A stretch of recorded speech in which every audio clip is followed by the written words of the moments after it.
like to call the Monday, May 6th meeting of the Currituck County Board of Commissioners to order.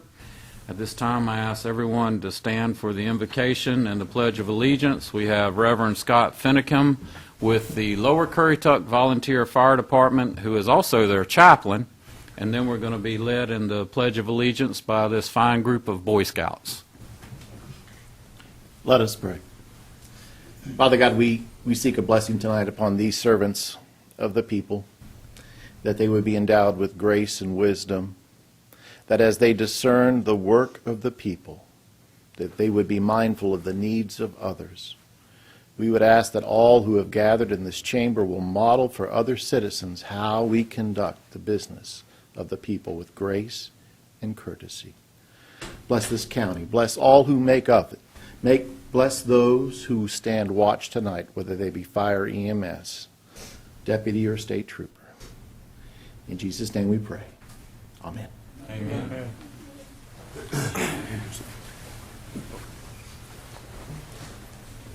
I pledge my allegiance to the flag of the United States of America and to the republic for which it stands, one nation, under God, indivisible, with liberty and justice for all.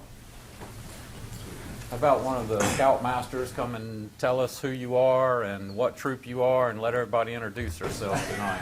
Mr. Chairman? Yes, sir. Mr. Chairman, Pastor Scott, make sure you don't leave. You're not leaving. Okay, boys.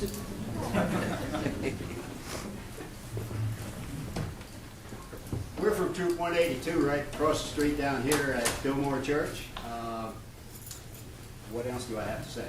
We've been around for a little over 300 months, working in Currituck County, doing good deeds, and just staying busy and active. And our latest activity, we went to the Boy Scout reservation up near Surrey. They had 85,000 pounds of sweet potatoes, and 1,000 Boy Scouts went and bagged them in 10-pound bags to distribute to the food banks. That was the latest thing that we were involved in. How about we let everybody say who they are, including the adults? Let's start over here. Brett Connors, Charlotte Connors, Andrea Curry, Chris Wilkins, Kyle Hatfield, Chaz Connors, Nick Curry, Alex Curry, John Roberts. Cody Cartwright? Okay. All right. Thank y'all. Mr. Chairman?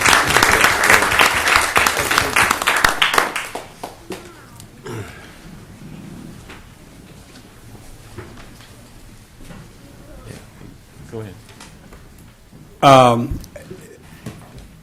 In the last 3 years, I've had the pleasure of working with Pastor Finicum of Mount Zion Methodist Church, and he's being transferred to another locality, I guess, in North Carolina. Yes, Lillington, North Carolina. Lillington, North Carolina, and I just would like to recognize you for all the good work that you do in Currituck, the Grandy area, from the food pantry to pastoring, and just thank you so much for all you do for Currituck. You're the chaplain with the fire department, so I know you've taken the time to console people in time of need. So I'd just like to say thank you on behalf of the Board of Commissioners in Currituck County for all you've done for Currituck and Lower Currituck especially. So thank you very much.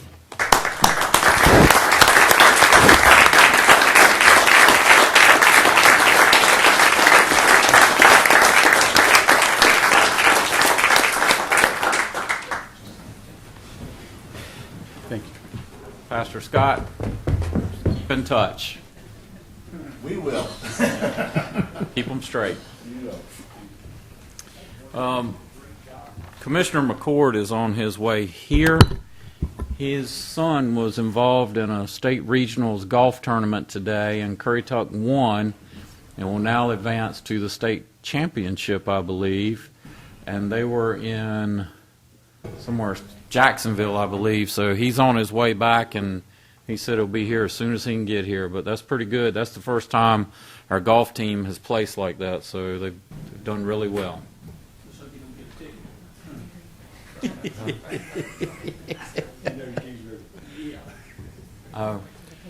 Yes, and we have a special guest at the table with us tonight, Miss Marion Gilbert, and Miss Keene pulling double time tonight. This is her last meeting, I think. Yes, so I'll let you announce. I'm retiring. 30 years. I'm gone.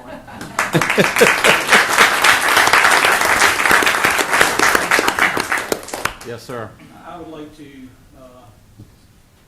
personally welcome Ms. Keene to the retirement life. I've already told her what it entails, and been trying to give her some guidance as to what she will be coming hooked on next, the TV shows and sleeping in and lounging around in pajamas and all the things that retired people do. Isn't that right, Mr. Mark? Yeah, I can't wait. With the Petrey. But anyhow, on a serious note, I would like to thank you for your years of service to Currituck. Thank you for your years of service since I have been here. You've done a tremendous help. You're well respected, and I think we're I'm Thank you. All of you. Yep, and Miss Keene, I know your husband, you'll be looking for work real soon. Yeah, I All right, with that, and Mr. McCord, I just told him that you would be here momentarily, and you walked right through the door. Perfect timing. Perfect timing. Long ride from Jacksonville, North Carolina. There's a rumor that you got a speeding ticket. No, not at all. Never even got stopped. And like I said, my son, they had a golf match in Jacksonville for regionals, and Currituck County won. They beat Greenville, Raleigh, all across the state. So that was pretty big thing. So they were the champions, and I'm here. I made it. And it's his birthday, too, so happy birthday.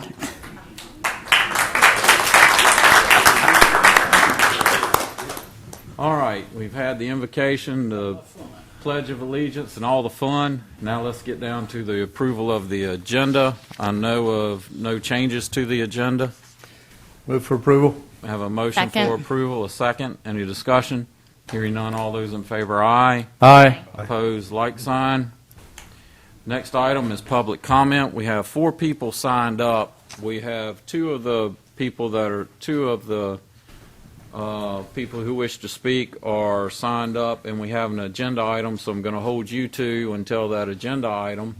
But our first one we have signed up to speak is Miss Doris Flora.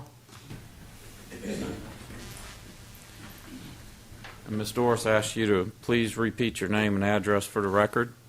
My name is Doris Floor, and I live at 430 Currituck Highway in Moyock, North Carolina. Good evening. Glad everybody's here. You made it back safely without a speeding ticket. Yes, ma'am.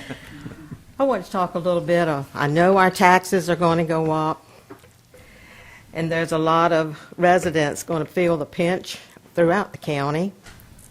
The other day I picked up the paper, Daily Advance, and we're spending $2.5 million for an animal shelter.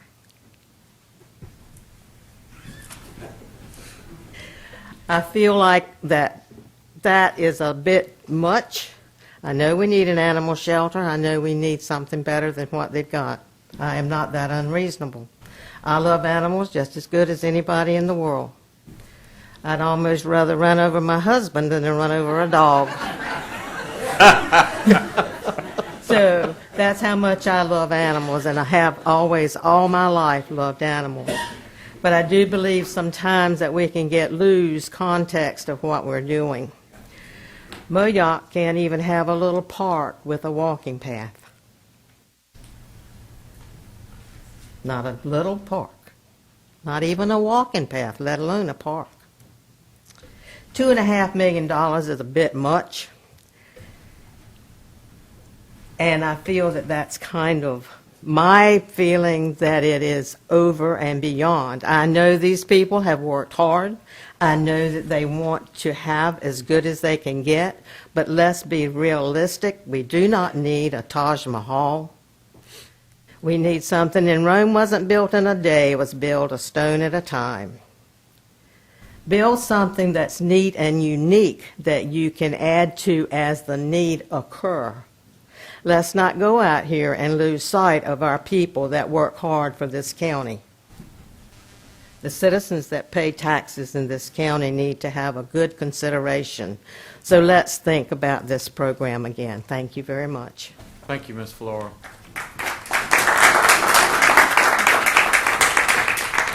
I believe in a upcoming meeting, the county manager will be having a presentation that will answer some of those questions. The Board of Commissioners have some of the same questions that Ms. Flora has expressed, and they'll be discussed in a future meeting. Carson Mullins.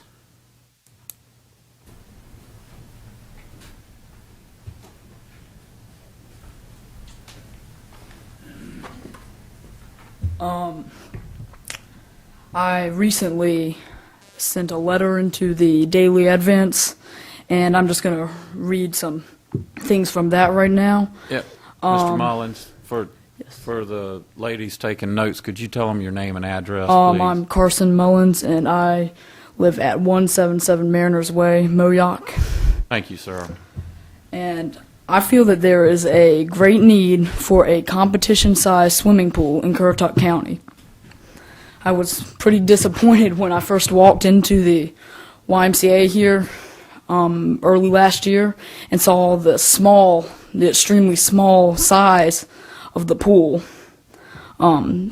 Since then, I've joined the swim team here, and I enjoy it a lot, but the problem is with the small size of the pool, the swim team can only handle but so many people. Our team has recently had to travel to Elizabeth City, and it's a pretty long distance to have to travel to practice in a normal-sized swimming pool and to practice diving off the diving block. I also know multiple people in this area who don't join our swim team but go to Elizabeth City or Hickory to join their swim teams because of the small size of the pool. And it's a pretty big waste of gas for us to have to travel that far in either direction to join a team. Also, my sister this year had joined the swim team, but even though she'd like to, she isn't going to be able to join the swim team next year because of that excessive travel time. Travel to either Elizabeth City, and they travel to Corolla to swim in their pool, which is a pretty long distance to have to travel every week. I've also heard that the problem isn't the money. The money isn't the issue, but that there isn't enough. The county doesn't think there's enough interest to provide the costs of maintaining the larger pool. I've spoken to a lot of people, both young and old around the area, who would love to have a larger pool for both exercise and or competitive purposes. I hope that all of you realize the importance of this issue to our community. Thank you for your attention. Carson, thank you very much for coming tonight. It takes a lot of maturity to come and do that. Thanks a whole lot. Indeed.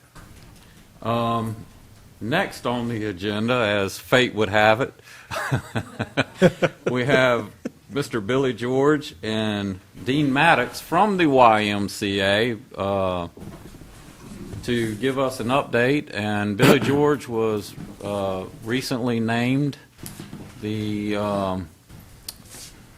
president of the Southampton Roads YMCA district. Congratulations. Thank you. And Dean Mattix is the manager of our local YMCA, along with, I believe, the Elizabeth City Pasquotank YMCA. So welcome to both of you, and thanks for coming. Thank you, Mr. Chairman and County Commissioners, Mr. Manager. My name is Billy George, and our offices are 250 West Brambleton Avenue in Norfolk, Virginia. And I think this is the first time I've addressed this board as the new president and CEO of our Y, and I promise I had absolutely nothing to do with the previous speaker. Swear I didn't have anything to do with it. When we first began our conversation about 3 years ago about working together on a YMCA and community center, we promised to come back and annually report to this board the progress that we were making in the community. I'm happy to announce that our progress is good, and we are quite pleased with where we are right now today. You know, Y's make a promise to every community they serve, and that's to strengthen the foundations of community.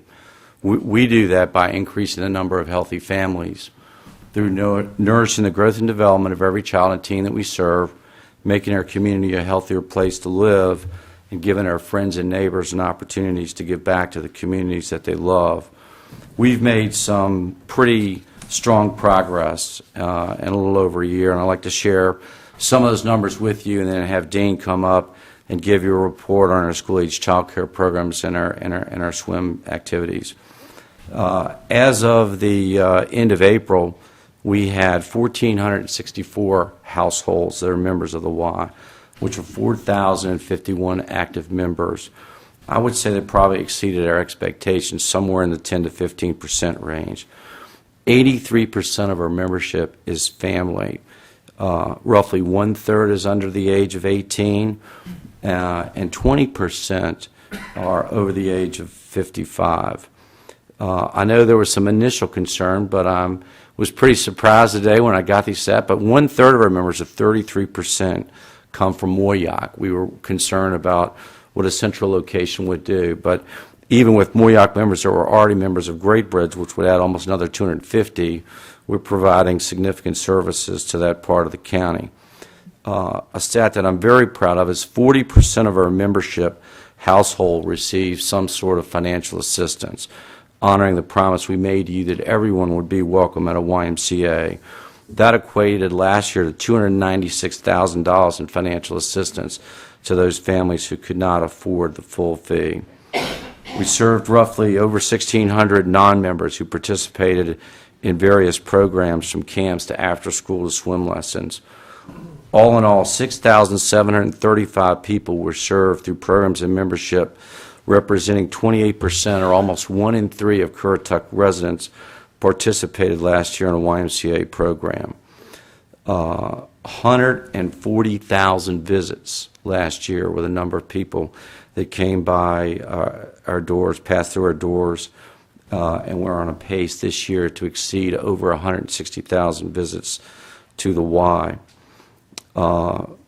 Roughly last year, over 120 people were employed at our YMCA. We maintain an active payroll of about 75 employees, which equates to a little over $500,000 annually in payroll to Currituck County residents. With that, I'm going to have Dean finish our report with school-age child care and swimming, and we'll be glad to address any questions. Thank you, Billy.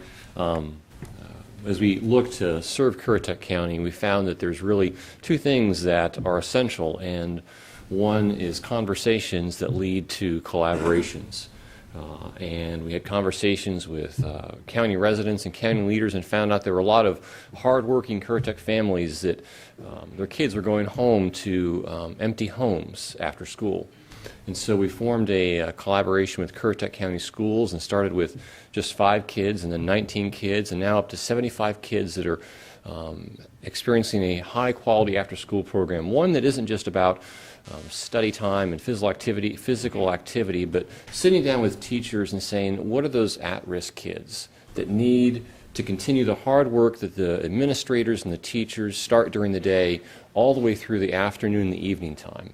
And how can we make sure that those kids are a part of that after-school program so we're all pulling together? And so it's just been a great partnership. We're now serving 5 elementary schools and 1 middle school here in Currituck County. And it all started just from conversation and collaboration. And we went from there and found out that North Carolina has the second largest coastline on the Atlantic seaboard, only second to Florida, and that drowning is the second leading cause of accidental death in children. And we found out the CDC said that formal swim lessons are one of the essential tools to prevent drowning among children. So again, we partnered with the board, community leaders, and we said, listen, how can we meet this need? And so we started the All Kids Swim program here in Currituck County, where every kindergartner in Currituck County Public Schools comes to the Y for a full set of swim lessons during the day, during the school day. That's how important it is. And we think that there may never be another drowning here in Currituck County with kids due to that partnership. That's our hope. That's what we're striving for. And so we just continue to ask those questions, start with conversations that lead to collaborations. And it's just been a great partnership. I can walk over to Parks and Rec and Jason Weeks and say, listen, what's going on? He'll say, listen, here's a program area that we're trying to figure out where it fits, and maybe that fits better with you, and I do the same thing. Maybe this fits better on your side. And we see some great fruit there. So we're happy to report that it's just been a great partnership, and I really think that we're able to serve more of Currituck County together than we'd ever be able to do on our own. Mr. Mattix, before you finish up, could you talk a little bit about the program, the fundraiser that you have going forward, and what you're trying to do and where the money's going to go? Yeah, we've got a social event that is on the 24th of May. We will, so 23rd of May. That is a fundraiser that allows us to support the community. Like Billy said, through scholarships, we give away over $200,000 every year, and that has to come back from the community.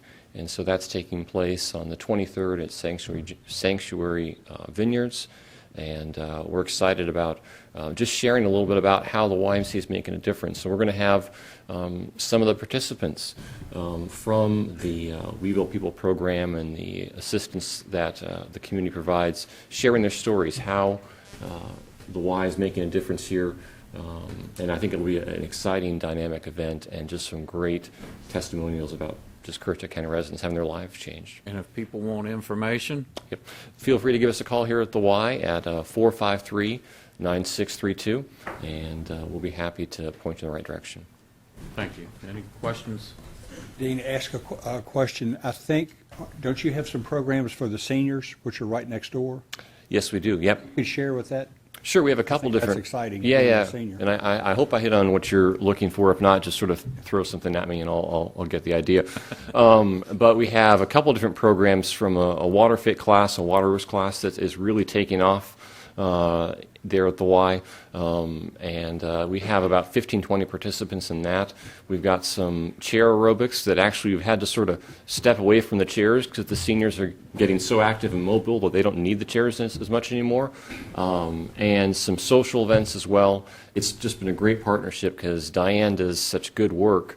We can, again, just walk over and say, listen, where are the gaps? And she can say, this is what I'm hearing, and she knows the seniors, so we just go with that. So. Thank you. All right, anyone else?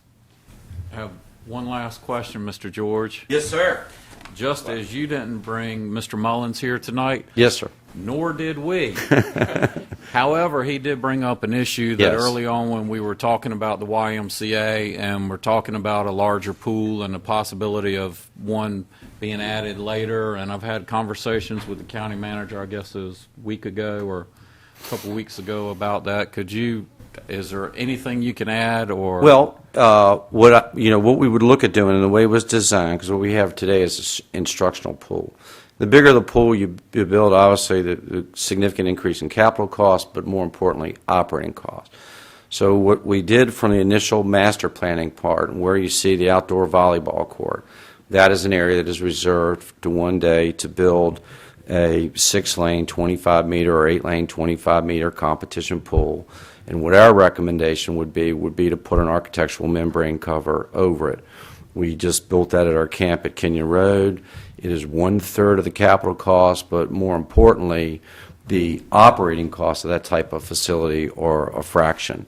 I mean, right now we're serving 2 swim teams at a remote camp in Suffolk, $3,000 a month operating cost, where probably an indoor YMCA competition pool's $10,000 to $15,000 a month to operate. You're looking at $800,000 to build it and cover it versus $3 million. So significant difference. Same swimming pool, but in the sides come off this pool, so it becomes an open air pool 6 months of the year where there are really no operating costs. So that would be my recommendation. And then, the good news there is we can take you can see it, touch it, feel it, look at it. But a very attractive facility will fit into an athletic village, very cost effective, and that would be my recommendation to the next long range step. This also has spectator seating in it, everything. Well, Ms. Gilbert is our representative on the local board, so I'm sure at some point that issue will be discussed in the future. Right. But I just wanted Mr. Mullins to know that there has been conversation about Yep. what he brought forward tonight. Yep. We're very happy to work with the county any way we can. All right. Anything else? That's my recollection back when we done the Y. I mean, that was a long-term plan that we had then. Yeah. To at some point in time, due to money circumstances at the time, some point in time to do this Olympic-sized pool. So, whatever, I'm in agreement. So. All right, so I'm sure we'll have some discussions going forward. We're happy to. Anyone else? Well, Mr. George and Mr. Mattix, we thank you for the coming tonight, and I have to tell you, I talk to people that go to the Y, and they tell me it's like going to a class reunion or a family picnic. They see people that they don't normally see, and they really, really, really enjoy it. And I have to say, I need to go there a little more than I have been, but it is a lot of fun. Well, that's what we call long-term customers, so we appreciate that. That's right. We're still on the payment plan. Absolutely. Thank y'all very much. Thank you very much. Next item is their first public hearing. Good Lord, I got to read all that. Public hearing and action, PB 12-01 Southland Trade Corporation, PB 12-02 Border Station, and PB 12-03 The Spot. Request to amend the Unified Development Ordinance, Chapter 4, Use Standards, Chapter 5, Development Standards, and Chapter 10, Definitions to allow electronic gaming operations in the general business zoning district. Substantial changes in the proposed amendment may be made as a result of comments, objections, debate, and discussion received during the public hearing. Such substantial change may include, but is not limited to, the zoning district or districts in which electronic gaming operations are permitted, allowing electronic gaming operations as a principal, combined or accessory use of property with a retail business, the maximum number of allowed machines in an electronic gaming operation, maximum floor area of a building that may be occupied by an electronic gaming operation, the number of required parking spaces, location, distance from other uses, and hours of operation for an electronic gaming operation. So I will ask Mr. Woody first to explain. We've all had phone calls or emails asking why this is on the agenda. Would you please explain to the public why this is on the agenda tonight, if you can, if you would? I think I can do that. There's probably a couple of reasons. First and foremost, we've had individuals that have submitted requests to amend the ordinance. So you've got active text amendment applications that the county has. They've paid their application fee, and that they're here tonight in front of the Board of Commissioners for a public hearing.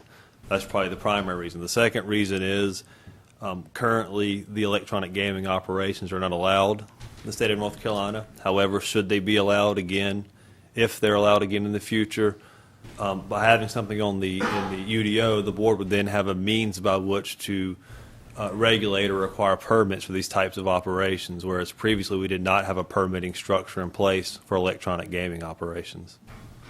So that this is kind of something to be prepared in the event these operations are made legal by the state at some point in the future. And it's staff's belief that if they are made legal, then an ordinance needs to be in place ahead of time. That would be planning staff's recommendation, yes. Okay, thank you. Mr. McCree, you have anything to add to it? No, I concur with what Mr. Woody just described to you. As we know, the North Carolina Supreme Court upheld the constitutionality of the criminal statute prohibiting electronic gaming operations or internet sweepstakes in North Carolina. However, the gaming industry is resilient and has been working, so we hear, to modify software such that they might be able to pass muster with the criminal statute prohibiting their operation in the state. That would be another reason for staff's proposal to you that you consider adopting some regulation in case some operation finds a way to circumvent or get around the state statute prohibiting electronic gaming operations. Thank you. Mr. Woody, would you like to proceed? I will. Thank you, Mr. Chairman. Tonight you have text amendment requests to establish machine-based sweepstakes operations as a permitted use in Currituck County. There's a number of requests before your agenda packets, quite large. I'm sure you've reviewed that in advance of the meeting. We've created options for each of the requests we've received. Option 1, which I plan to review tonight, is a version that was prepared by staff as directed by the Board of Commissioners. Option 2 is a recommendation that was moved forward by the Planning Board. Option 3 is a text amendment application submitted by Southland Trade Corporation and the Tobacco Barn. Option 4 was an application for amendment submitted by Border Station. And finally, option 5 was submitted by Heath Bush. All those are in your agenda packets in detail. I'm going to cover option 1. If you have questions on the other options, I'll be happy to answer those. I also believe there are speakers here that will address the other options as well. So just kind of moving into it, option 1 is an amendment to the ordinance prepared by staff, and right now it's detailed as what's called a combination use. So staff has put together language where if it were adopted, it would allow electronic gaming operations to be permitted in Currituck County. It's basically a principal use, but what combination use means that it's got to be in conjunction with another principal use. So, for example, this option would require the electronic gaming to exist with some other retail type of business. Now, note, there's been a lot of discussion about can this be an accessory use. You can permit electronic gaming as an accessory use, but accessory uses are incidental and subordinate, and then you would need to significantly decrease the number of machines allowed for this to qualify as an accessory use. The reason staff didn't write it as an accessory use is we're not sure what the number of machines will be. That's kind of up in the air. So again, if you want to significantly reduce the number of machines, you could convert option 1 to an accessory use. If the number of machines is somewhat higher, then I think you need to make it a principal use or a combination use. The amendment itself, what staff has proposed is for the electronic gaming operations to be allowed in the general business zoning district with the zoning permit, which is pretty standard for retail type uses, recreation uses. Some of the conditions that we've proposed based on meetings with the Board of Commissioners and going through this process and discussions with the Planning Board is that electronic gaming operations be in conjunction with and on the same lot as a existing retail establishment. That's the idea of a combination use. That electronic gaming operations not exceed 25% of the gross floor area. As I mentioned a second ago, as you move forward tonight, you'll need to establish some number of machines. That's put a maximum number of machines that's added to the ordinance. Conditions include that gaming operations be located more than 500 feet from schools, daycare centers, or religious institutions. So that's a separation requirement. Electronic gaming operations prohibited in the Poplar Branch, Outer Banks Township, and Fruitville Township. No signage advertising the gaming operation is allowed. Operation hours in the instance of a combination, the gaming use be the same hours as the principal retail use, so they both open and close at the same time. No alcohol or food sold, provided, or consumed in the gaming area. And that the establishment be restricted to patrons and employees that are at least 18 years of age. We've also included what's called an amortization clause, which says in the event this ordinance is adopted tonight, all electronic gaming operations, whether they're new or whether they've existed, will have to comply with this new ordinance. We're bringing everybody into whatever's adopted tonight. And then finally, we've suggested that the board include one parking space for each gaming terminal, kind of a one-for-one type ratio.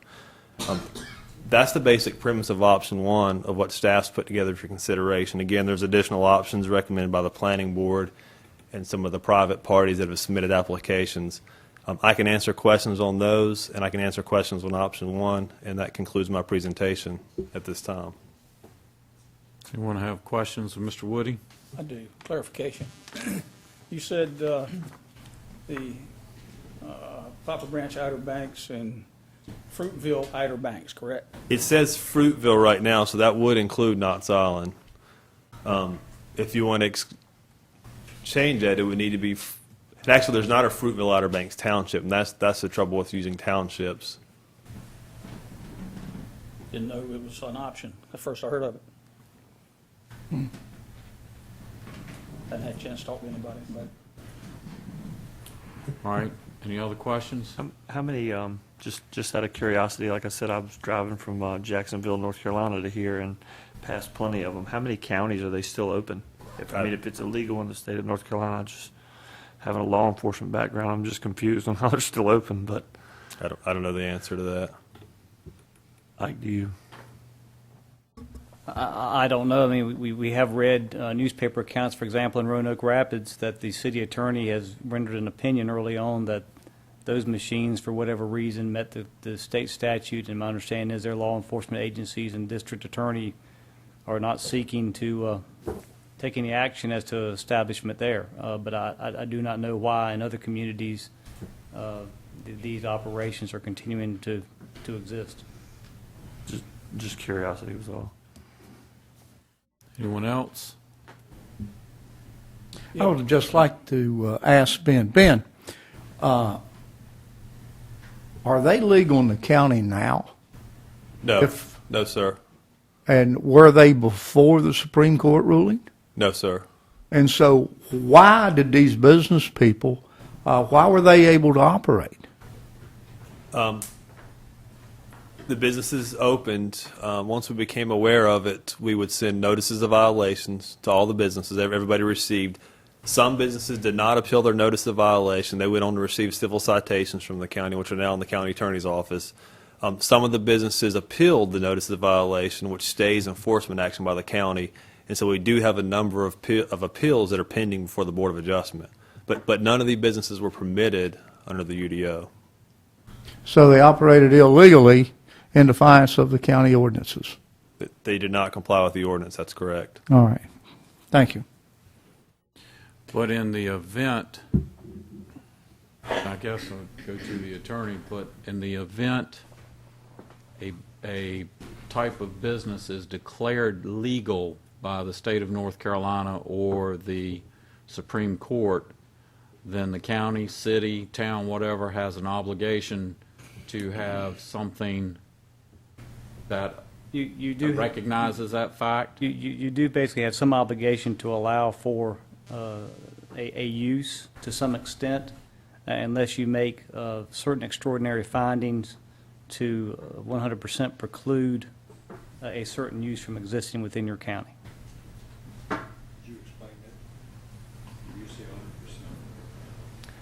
100%. Well, for example, in some communities, sexually oriented businesses have been totally prohibited. There's been no provisions, like in Dare County and a number of the beach towns there. They have made extensive findings of fact in concluding that sexually oriented businesses are not appropriate in a tourist, family-oriented area that has little, if any, industrial or commercial areas for them to locate. So they have made those findings and determination there that they will not allow that type of use.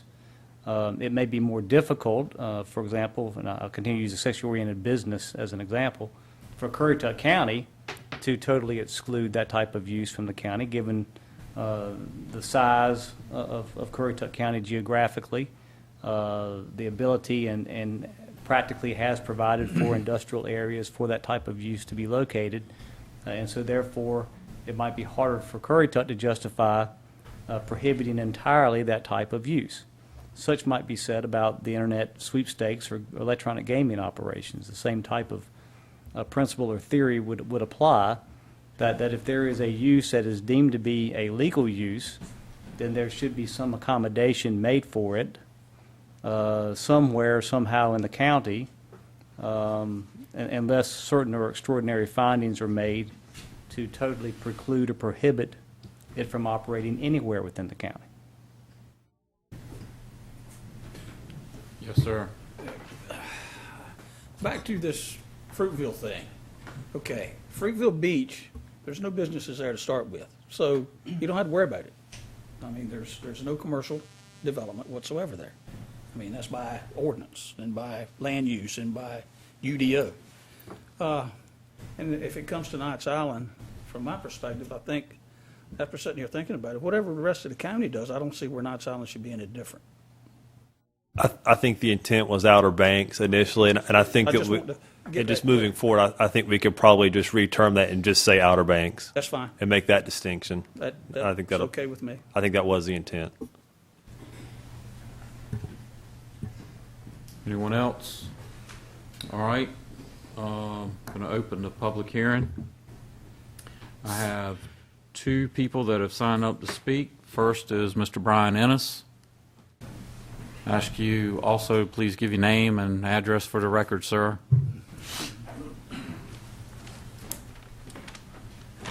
Good evening, Commissioners. My name is Brian Ennis. I live at 136 Pat's Way in Barco. I realise that the discussion that we're having tonight is somewhat hypothetical and will depend on whatever is decided in the future as to whether or not Currituck will allow sweepstakes. There are only 2 points that I'd like to make amongst all the points that are part and parcel of the whole discussion.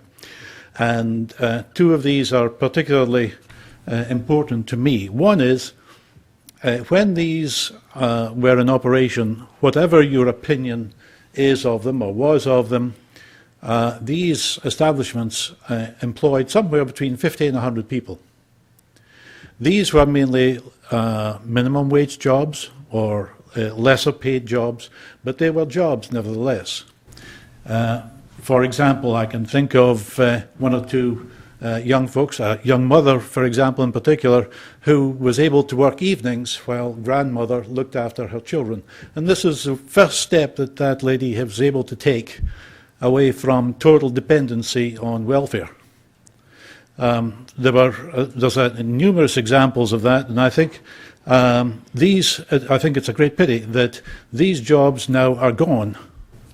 And if it's decreed that the gaming businesses are no longer welcome, then these jobs are gone forever, for better or for worse. I think that's a great pity. The second point that I was going to make was, in the presentation that Mr. Woody gave, he talked on one of the conditions as being the separation, I call it the separation of churches, schools, and sweepstakes. I think it's wrong to arbitrarily set a distance, a physical distance, between these businesses, if they're allowed, between schools and churches. I think it's, in my opinion, somewhat hypocritical that we have the major source of alcoholic beverages right at the front gate of our county. The premises being undergoing a beautiful reconstruction right now. I have no problem with it, but I would suggest to you that that's somewhat a double standard, in that we're saying, well, it's okay for us to have booze, but no, sweepstakes are not going to make it. They've got to be discreet, and they've got to be hidden. Another aspect of that was the premises which my company owns has two places for churches. They're both Christian churches. And I have a letter from each of these two churches, from the pastor of each church, saying that they have no problem with sharing a building with a sweepstakes operation.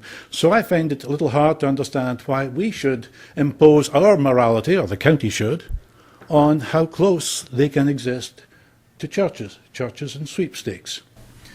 As a matter of fact, both pastors said individually and without prompting from me that they would see these as a wonderful source of converts. I would suggest that churches should be credited with having enough sense and enough judgment to decide how close they can be or cannot be from a sweepstakes situation. That pretty much sums up the 2 points I'd like to make. If this were ever to come to pass, then I'd certainly appreciate if you'd give further consideration to the jobs that could be created and the separation which I believe is unnecessary. Thank you. Thank you, sir. Next, we have Michael Hall.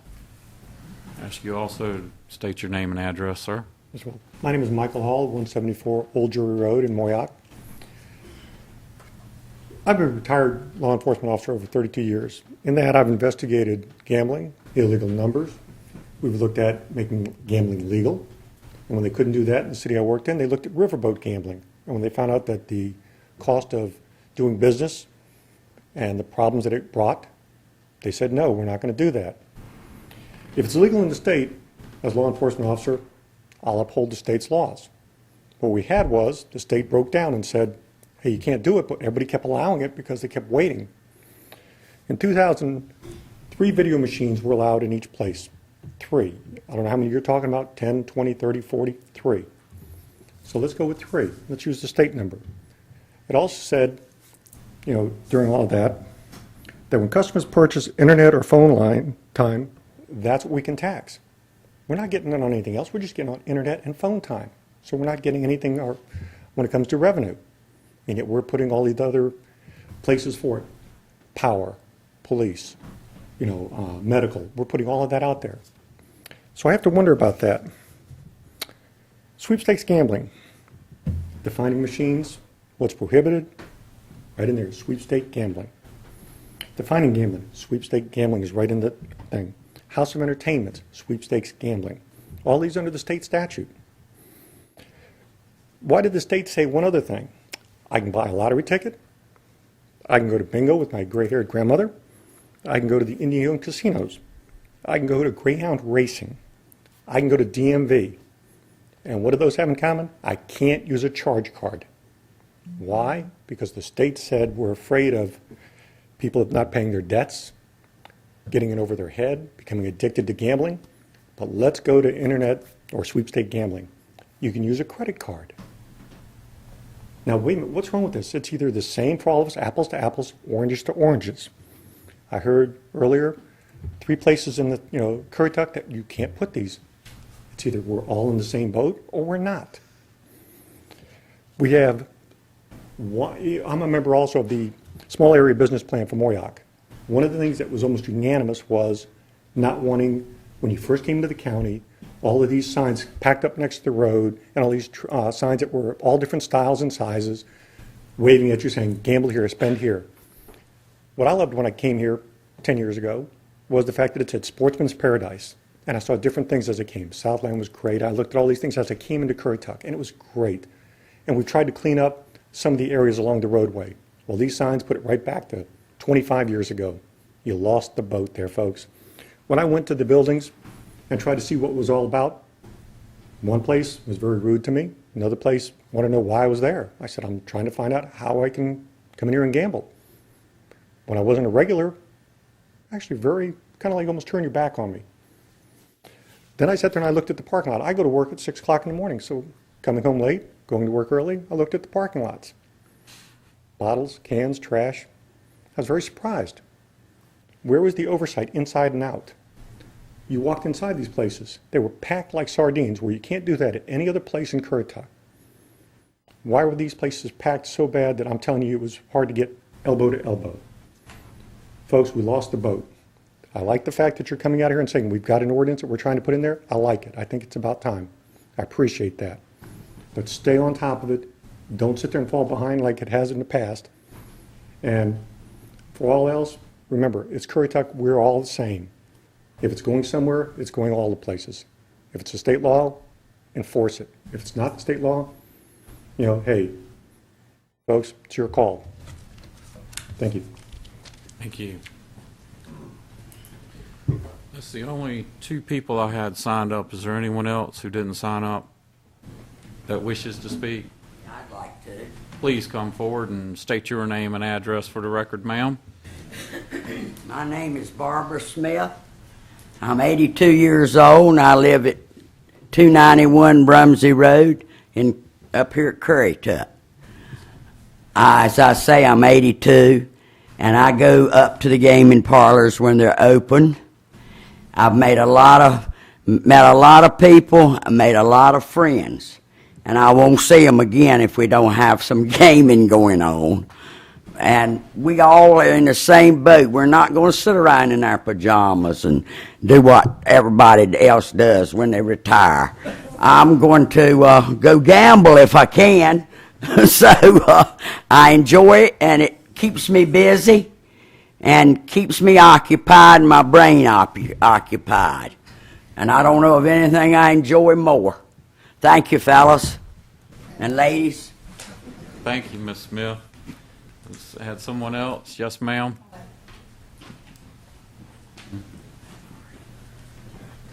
Please, yes, Ms. Bell, please give your name and address for the record. Carol Bell. Whoa.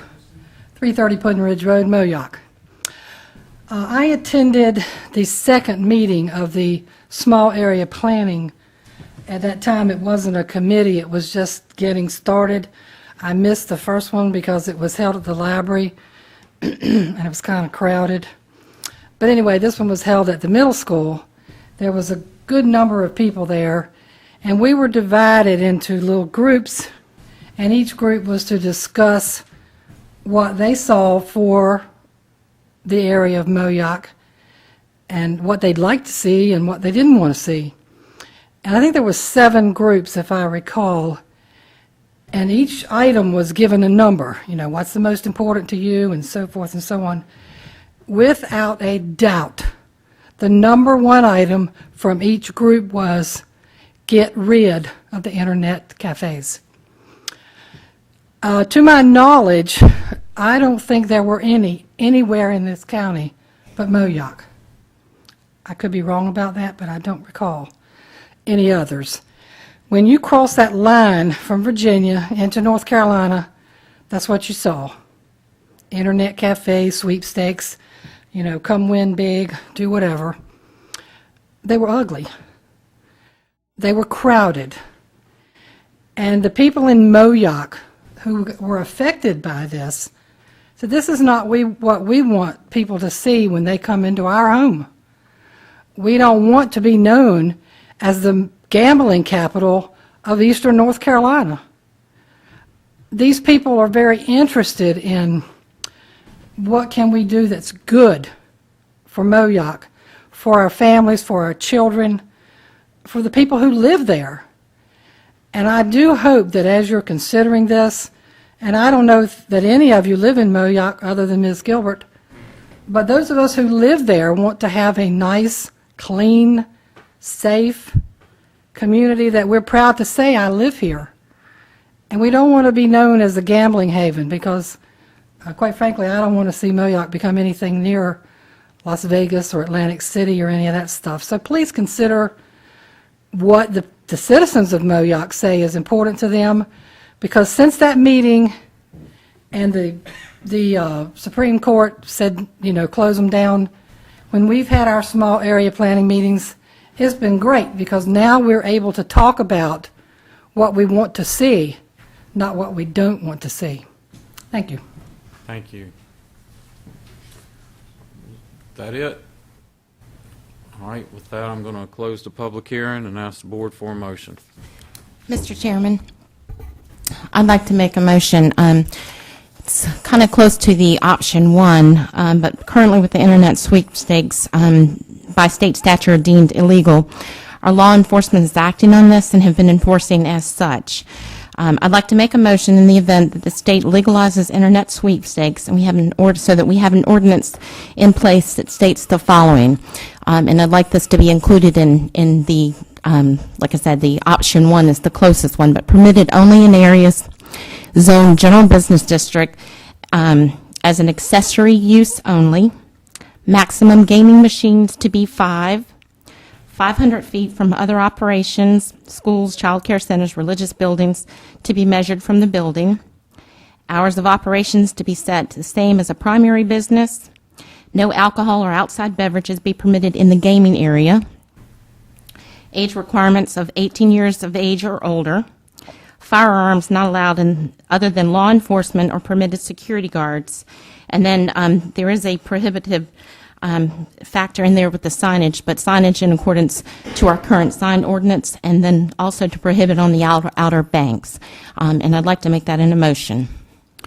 Second. Motion. We have. Mr. Chairman, as part of our motion, if Commissioner Gilbert, Vice Chairman Gilbert will, I'm sorry, Commissioner Gilbert will read and include the consistency statement.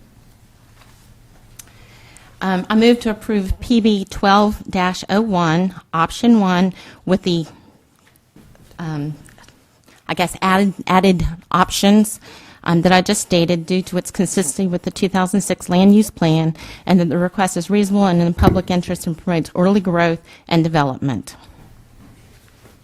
We have a motion. Did we get a Second. second?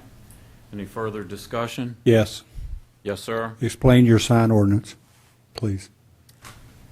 The signage in accordance to our current sign ordinance, as we have. So you're going to signage. allow outdoor signage? Ben, you want to address the sign ordinance? Yeah, the current sign ordinance allows for a business to have 20% of the wall area dedicated for wall signage, and of course you can have between 160 and 250 square feet of road frontage or freestanding signage based on the type of development. I thought one of the discussions that we had was no outdoor signage, which draws attention, what the lady was saying, when you see the signs when they come into Moyock. I thought we had discussed no outdoor signage. Option one of the agenda packet prohibits outdoor signage. Mr. Gilbert's recommendation, I believe, allows signage consistent with whatever the ordinance allows. But then I'll throw this out to the board. If you have outdoor signage, if the signs are not there, then out of sight, out of mind when people come into. Would You you want accept to, an amendment to your ordinance to prohibit the outdoor signage? I'll accept that amendment to no outdoor signage. As would I. Well, somebody's got to make that as an amendment. I would like to make the amendment that outdoor signage be prohibited. I'll second for that. these type of businesses. Okay. All in favor to the amendment to the original motion, signify by saying aye. Aye. Opposed? Okay, and now any further discussion on the original proposal? Hearing none, all those in favor signify by saying aye. Aye. Opposed? Motion carries. Next item, public hearing and action to request amendment for no wake zone in Tulls Bay Colony. Would that be? Mr. Chairman, I'll take that. Mr. Scanlon. You have an aerial in your agenda package that shows the area that we're going to discuss tonight, but staff has been approached by members of the Tulls Bay Colony Canal Committee who pointed out to us that the current definition or current destination of the no wake zone as you leave the Tulls Bay Colony area and going out into the river, it is located within the intersection of the Mississippi Canal and Elizabeth Canal on your map. The Canal Committee is asking if the board would support an adjustment or amendment to that to move that no wake zone all the way out to the end of Mississippi Canal as at the mouth of where it approaches the river. It does require the Board of Commissioners, if you do support this, for you to pass a resolution in support of that, which will be passed up to the state for the state consideration of amending the language and the posting of the no wake sign. With that, I'll be happy to answer any questions you might have. Does anyone have any questions of Mr. Scanlon? Okay, so we're not approving the no wake zone. We're approving, or we're sending a resolution to the approving authority. Well, the no wake zone currently is located, I believe, it's like within 50 foot of the Elizabeth Canal, Mississippi Canal intersection. Right. And the committee would like to see that modified to extend it all the way out, and you see the graphic. Yes. I understand that. Okay. So, by action tonight, the board in and of itself isn't making that a official law of the state of North Carolina, but the first step is the board does have to support that by passing the resolution tonight, which is forwarded to the state, and historically and generally they concur, but the action isn't undertaken just because of your motion tonight. It will have to require additional action by the state. I mean, if that's what they want, I'm fine with it. I want to clarify in my mind what we're doing. Have we heard from the Property Owners Association? Well, you have members here tonight, and I believe they're in support of it. Okay. All right. Do we have someone here to speak on this issue? If so, I'm going to open the public hearing and request that you come and speak on this issue. Yes, sir. Ask you also give your name and address for the record. I'm Michael Lopes. I live at 112 Cobia Street in Tulls Bay Colony Association. I'd like to extend my thanks to Ike and Dan for their efforts on working on getting the abandoned and sunken boats out of there. I applaud y'all for that. Thank you, Ike I didn't know. Dan. And the commissioners, other commissioners, thank you. 10 years. I had packets. I didn't know if I come prepared with 7 handouts to. Give them to Mr. Woody, and he can pass them around to us. I was only prepared for 7, I'm sorry. But as Dan stated, the current law only addresses, I just highlighted what, save y'all some reading on, it says go to the executive director of the North Carolina Wildlife Commission, which on page 3, it states the existing no-wake zone, which extends 50 yards past the end of Mississippi and in its intersection with Elizabeth Canal.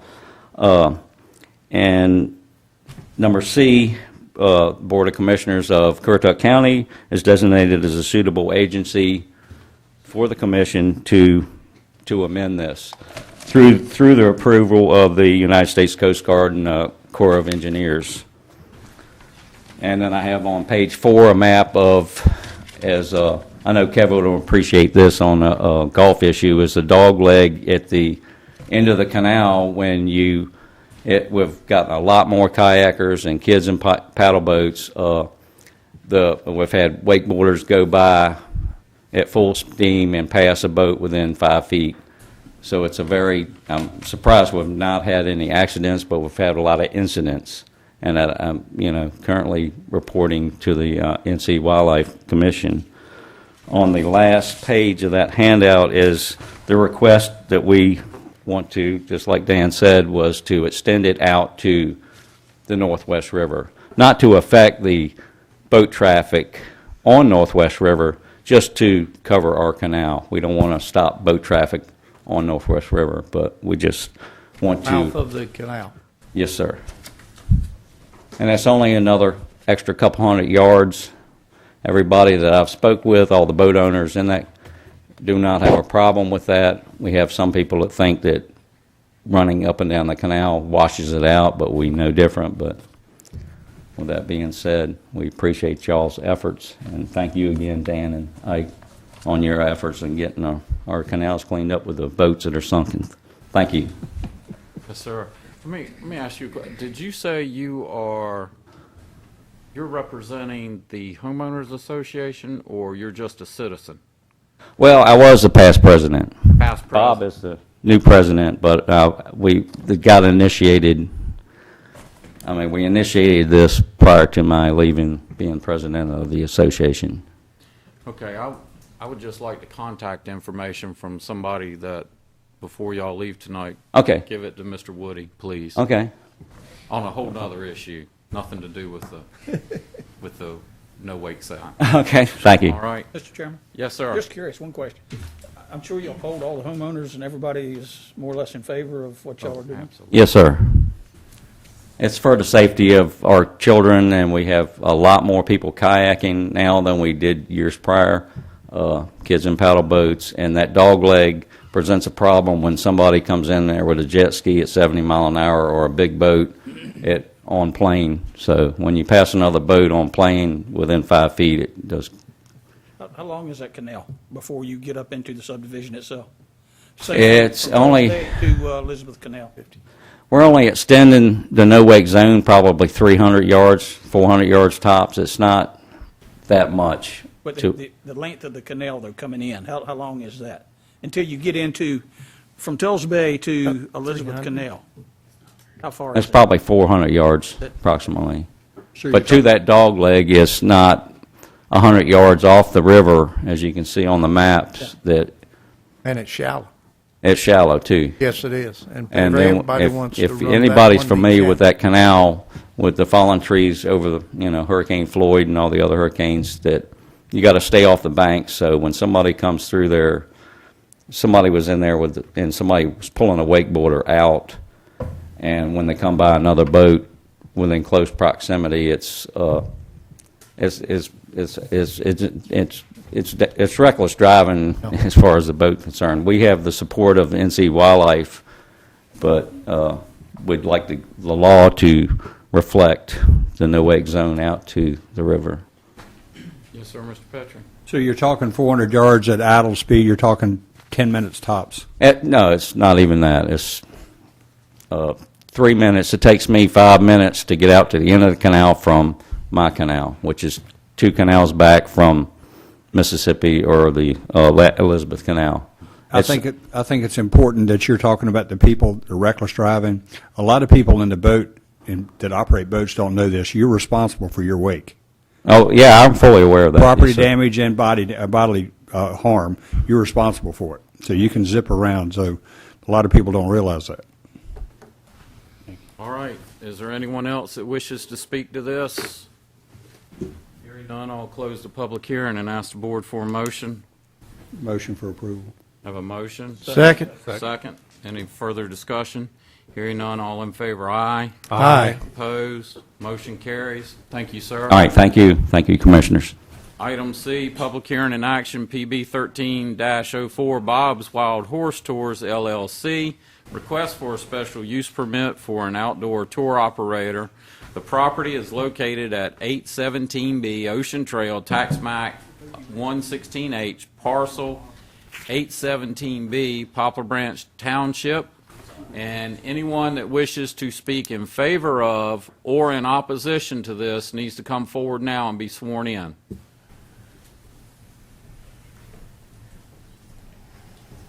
Now, you put your left hand on the Bible and raise your right hand. You swear to tell the truth, the whole truth, and nothing but the truth, so help you God. I do. Thank you. Mr. Woody.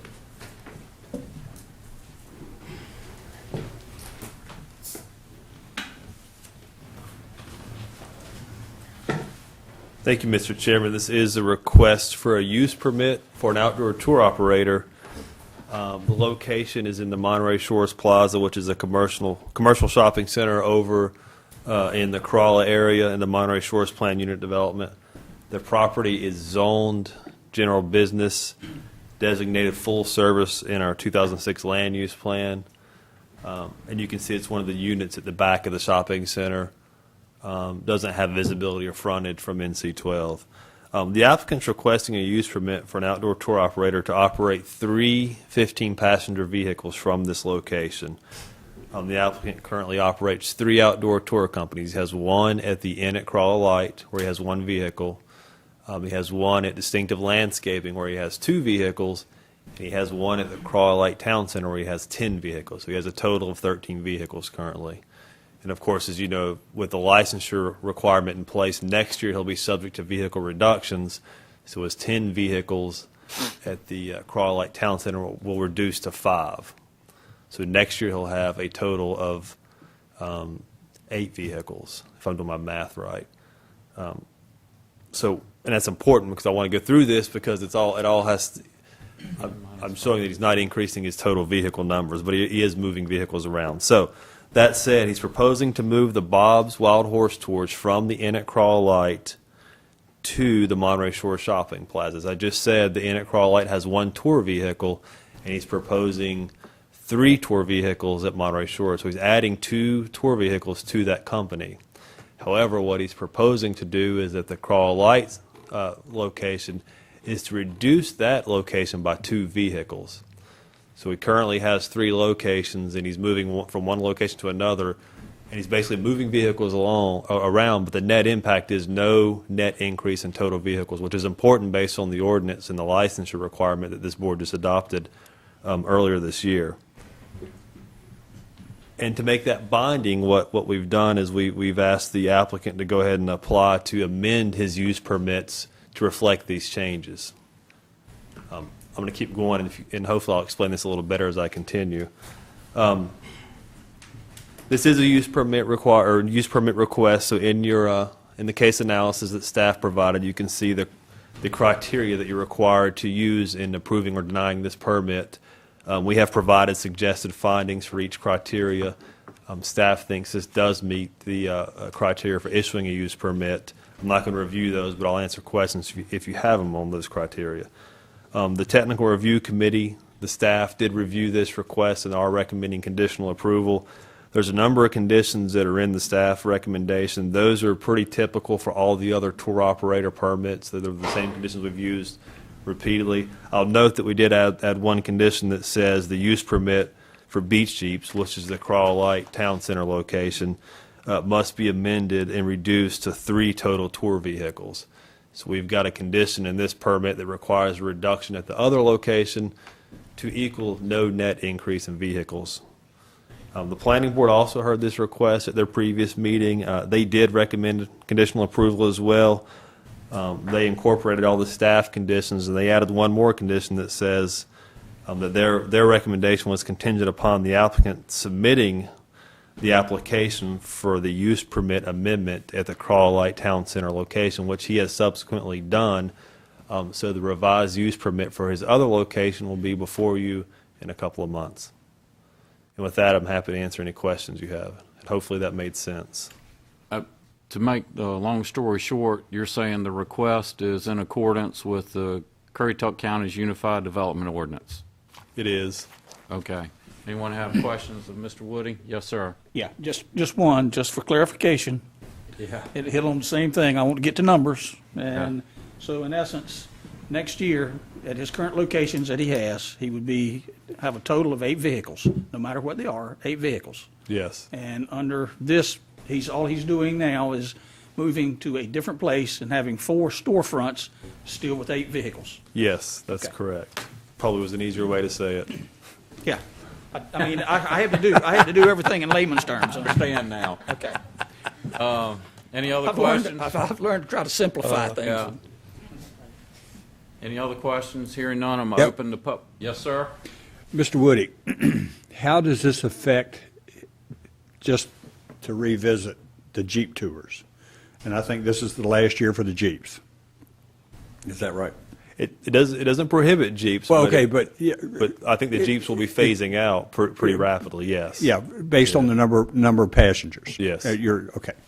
How will this change next year? Is the number of vehicles actually going to be reduced that he's going to have next year? Yes, he will stay in line with his required vehicle reductions.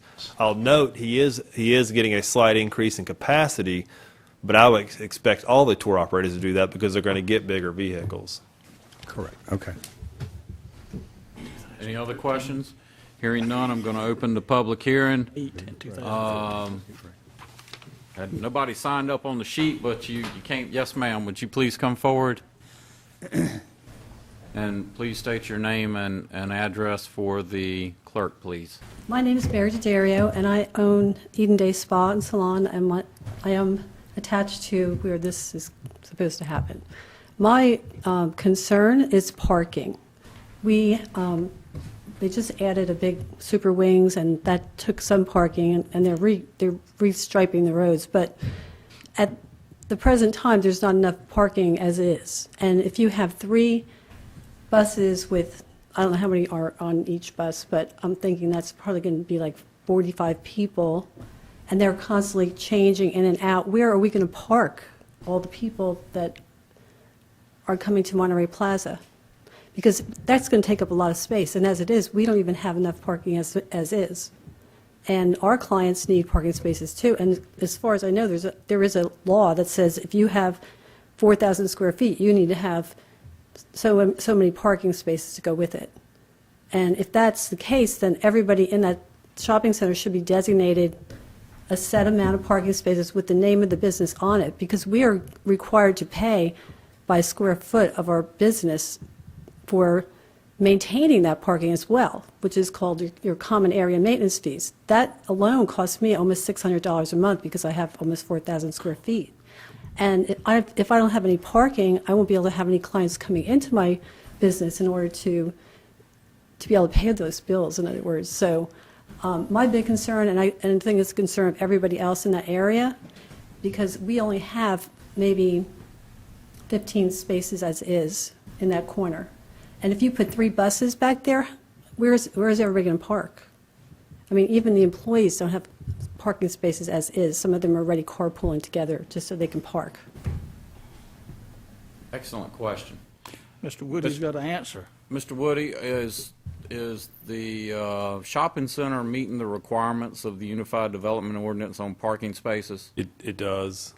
Now, if the businesses want painted designated parking places. They have I want to say a homeowner association, but a property owners association. That would be an issue that they would have to take up to designate the actual parking places, correct? That is correct. But according to the Unified Development Ordinance, the uses meet They do. the requirements. They do. They meet the But minimum designated parking. parking places would be part of the property owner's responsibility. So how many parking spaces are they the same as over on this mainland? Because I know I had to have 22 for my new business. It's a shopping center requirement, and it's a diminishing value. So what that means is the bigger, for a retail business, you have to have one space for every 300 square feet of gross floor area. But for shopping centers, once you get above, say, 30,000 square feet, then the square footage after that reduces to one for every, I think, 400 square feet. And once you get above 60,000 square feet of gross floor area, it reduces again to like 1 per 450. So the bigger the shopping center gets, that parking begins to diminish. So it's probably not exactly an equal comparison to take a small business and compare it to a large shopping center. So- Typically, large shopping centers, they rarely fill up those huge parking lots, except for the busiest days of the year. So this business should have a certain amount of designated parking spaces. The shopping center has a parking center. We generate a parking center for Monterey Shores Plaza. So if the Wild Horse Tours has 3 buses and they have also a storefront that's so many square feet, there should be a formula as to how many spaces they should be allotted to, I would think, Yeah, in the fairness to center other- center could apply that formula, or the owners association can certainly apply that formula. Yes. Because the people that get on those buses have to park as well. It's Yeah. not just the buses taking up space, they have to all park, and then that continues throughout the day. I think what Mr. Woody is saying is the square footage of the center designates a certain number of parking places. The property owners association, that's beyond the county ordinance. The property owners association would have to designate, okay, if this storefront has 1,000 square foot, it gets X number of parking places. That is not the purview of the Board of Commissioners because there's a property owners association. The only thing we look at is the gross numbers and then how they're divvied up. It may be something you want to bring to the association at a meeting to get them divvied in some way, but that's out of the purview of the county board to tell them how they divvy them up. Well, I just think it's going to negatively impact my business, and it will impact it in a very serious way. But And that's why I'm here. But it seems like I can't really, there's nothing that I can do about it. It's just going to have to go through the Property Owners Association or... But having known Mr. White over the years, I found him to be someone that would not do anything that he knowingly would hurt another person, so I'm sure that he is going to have some way of mitigating that when he comes forward and shares with us his permit application, right? I'll do my best. Well, Yes, sir. Mr. Woody, talk about it. just for Mr. White's operation, what is the number of parking spaces that are set up for his business? Using the did I catch you with? No, you didn't. If he were a freestanding, like, small business, just Bob's Tours, and that's all there was, it's a one space for every employee, I believe, and then I think it's another additional space for every 5 seats of capacity.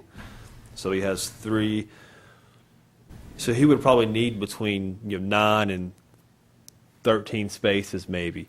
But since he's part of a shopping center, like Mr. O'Neill described, we just thought, I don't know what a square footage is exactly, but we just apply a square footage number. So he may use more parking than say an office would per se, but he may not use as much as like a restaurant would. But the approaches in a shopping center, it just all kind of comes out in a wash. And Monterey Shores has 600 and something parking spaces, I believe. Does it? Yeah. But the shopping center as a whole has, I think, 635 or 675 parking spaces. You could count the spaces in the back, and you could tell right there, there's not even, there's probably not even 20. All right. mean, again, the county counts the gross number through the ordinance per the square foot of the building. Yeah, we don't require they be allocated in a certain fashion or a certain spot on the site. But the Property Owners Association, They can do that. they have more authority actually than the county does, just like a homeowners association, correct? Yeah, and a good example is there's some restaurants in Moyock. There's a bank in Moyock where they actually sign their spaces, and they say in front of our doors, you can only park at the bank spaces. But that's not the county didn't require that. That bank did that through their ownership situation. So in essence, what you're saying, Mr. Woody, is they can go back to their the property owners association and bring that issue up and have it addressed. they could work with Mr. White and the owners association to work through that. All right, Mr. White, give us your name and address, sir. Bob White, please. Swan Beach, North Carolina. As far as parking goes and affecting other businesses, you can see from the way the parking plan is or where it's laid out, obviously it's going to be congested in that corner. I believe under the old parking requirements, it was 1 space for every 5 patrons, and 1 space for every 2 employees. So we're talking about 15, 17 spaces tops, maybe 18. Mr. White, I don't want to interrupt you, but Mr. Woody, could you take the mouse and show us exactly on that? Yeah, Mr. White's space is where the kind of light blue highlighting is. Well, I'm colorblind, so you're going to have Blue square. Yeah, I'm in the back where the movie theater is. That blue square. Okay. That's I was Mr. looking White's out here on the highway. That's Mr. White's location, and then up here you can see Ocean Trail. Okay. Now there is a building that sits here now. Right. Mm-hmm. So those spaces are gone. They're gone. All right, where's the lady that was just talking? I'm not sure where your unit is. Is it in the back or you're above him? I have Pasquale's and this space I have the whole upstairs, so you have half of the upstairs. Okay. So basically the same location.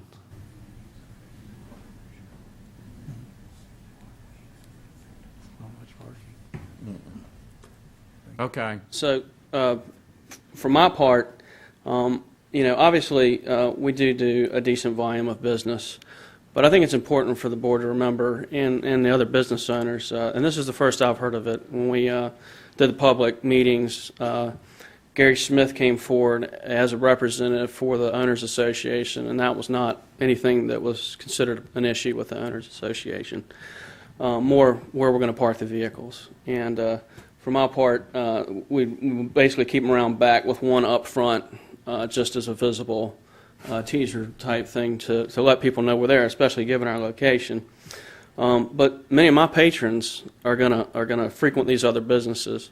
And with the ebb and flow of a commercial shopping center, it's going to be a boon to some businesses, and maybe they won't patronize a day spa, or maybe they'll come back and patronize a day spa. So I think it's important that the other business owners understand that that we're going to bring a lot of people in that may or may not have known they were even there, especially back in that area.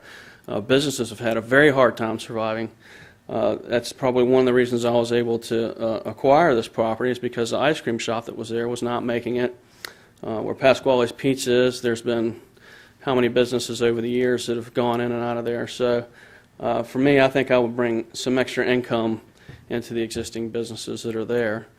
I think the board grasps what I'm doing. I'm just basically shifting assets around. I had this big elaborate explanation in advance. I think you nailed it in about 4 or 5 words. So I'm really just looking to downscale Beach Jeeps. Obviously, that's going to happen anyway. With next year, we will have 3 15-passenger vehicles at Beach Jeeps, and 2 of the allotted 5 will move over to Bob's Tours, which only has 1 vehicle now. And financially, it's just not a very good thing for me, obviously, to have just 1 car and have the cost of the insurance and all the other bills that come with that. So I think you summed it up best. If there's any other questions, I'd be happy to answer them. Someone have questions? Yes, sir. The lady with the day spa says she pays $600 a month for upkeep. Mm-hmm. I'm assuming you're paying a fee also? I do. I can't quote it off the top of my head. I've I seen know, the fee but schedule you're when I contributing purchased to it. the same. Yes, I'll be contributing to it. Okay.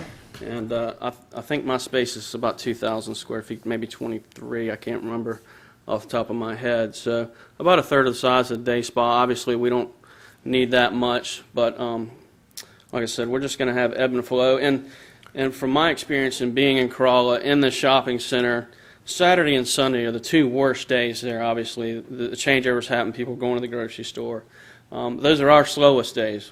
We typically run 1 or 2 cars on a Saturday. So, and it's much slower. The volume's greatly reduced by 80% on a Saturday and a Sunday. So, I'm not sure what their busiest days are, obviously, but the shopping center on its highest impact days are going to be our slowest days, with the exception of cloudy days or rainy days. Then everybody just goes shopping and everything's jammed, as I'm sure you all know.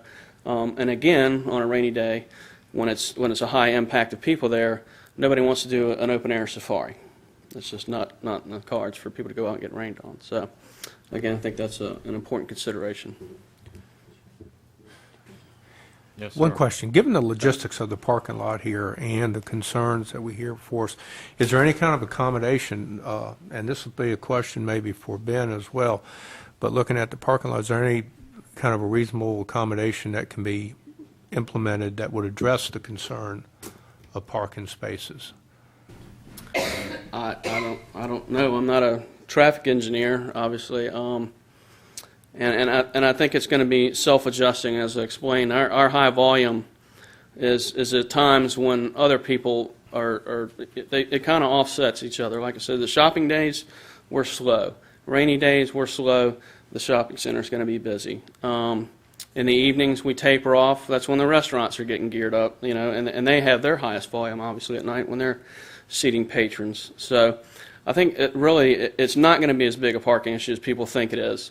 And being in the Crawlite Town Center, for instance, where Beach Jeeps is, I have 10 vehicles there, and that is a 1-for-1, really, because the Jeeps hold one family, 5 people. So we took up 22, 23 parking spaces at our highest volume, and it was never an issue there. And that's with most of the businesses occupied. I think we have 1 or 2 businesses that are not currently occupied there. So I think the county has done a pretty good job of dealing with parking over the years. We've looked at it so many different ways and done the formulation so many different ways that really I think it's mostly been addressed by the board and planning over the years. How long are the tours? They're 2 hours. They're 2 hours. Mm-hmm. If this does become an issue with 2 hours of, I guess, the downtime of the cars that won't be utilized,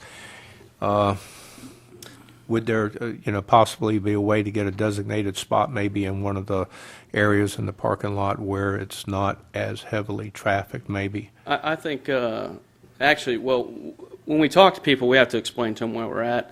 When they're booking, we send an email to each customer explaining our location when they arrive. I think we could easily tell the customers to move towards the center parking areas, not park right in front of the shops as they're going to be out for a longer period of time. That is something that's very easy to do, and I've actually done that at Beach Jeeps because we have businesses there. There's no reason to jam off the parking in front of there because their patrons are coming and going. So yes, it's already we're already doing that. It just as a normal business practice. I want to be helpful to the other businesses there and be a boon to them, not a hindrance to them. I mean, obviously, if it turns out not to be a problem, then it's not a problem. Right. However, in the off chance that it does become a problem, then I'm heartened by your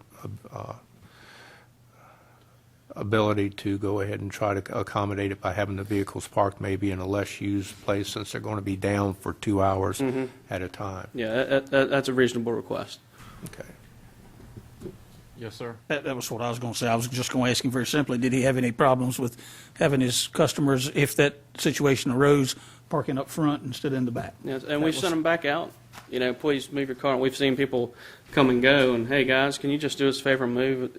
Just to, and they're usually okay with it. It's no big deal for them. They understand. Many of them are business owners themselves. So. Well, I think that certainly is what I was alluding to about being a good neighbor. Yeah. I try to be. I try to go along to get along. So.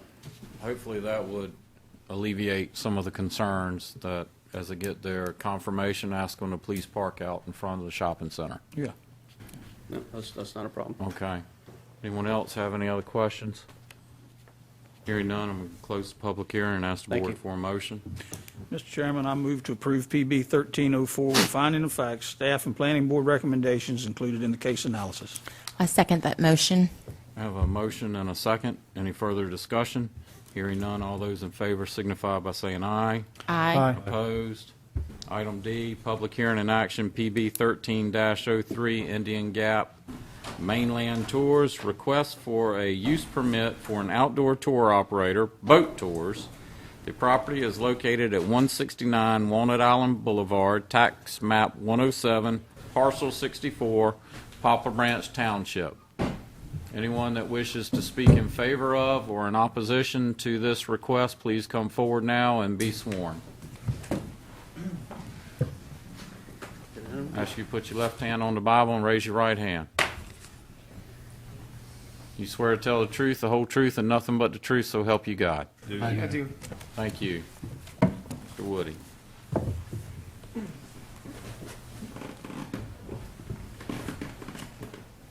Thank you, Mr. Chairman.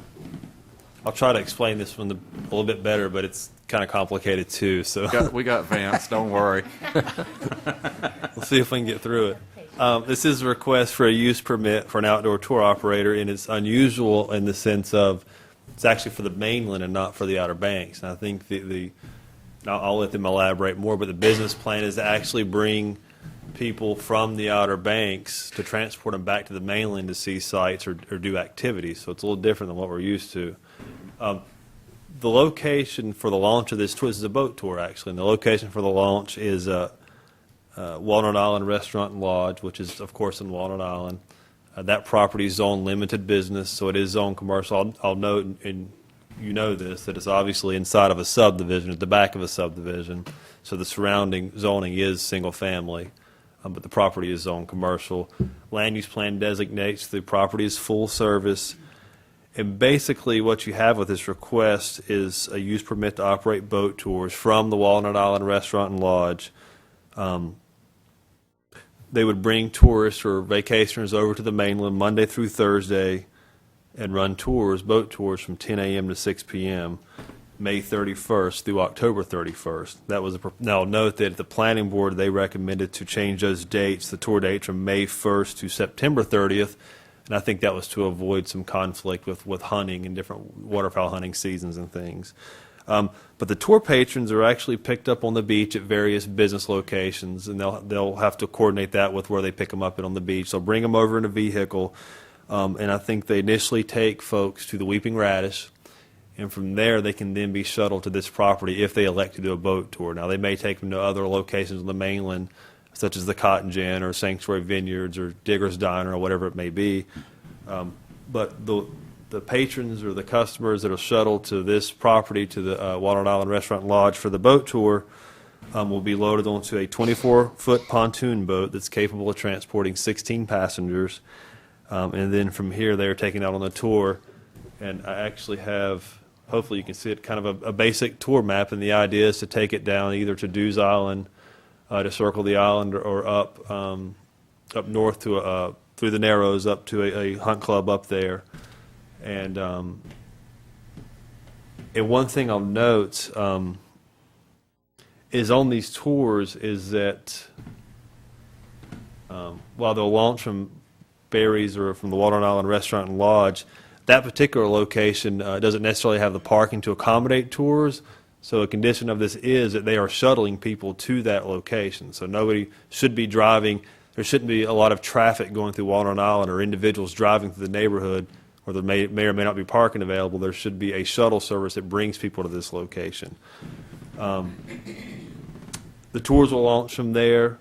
The boat itself is actually not docked. The boat will be stored at Tar Heel Auto, I believe, and each morning it will be launched from, they're planning to launch it from a boat launch at the end of Nils Creek Road is the idea, and I guess it'll be put in the water each day. Tours will be operated and taken out and taken back for storage at Tar Heel Auto.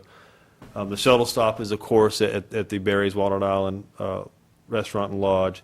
And then as part of that activity, they will have to install a ADA accessible ramp, so they've got to be able to get handicap or ADA folks out onto the boat tour, so there is some improvements that are needed with that, and that will require a CAMA permit.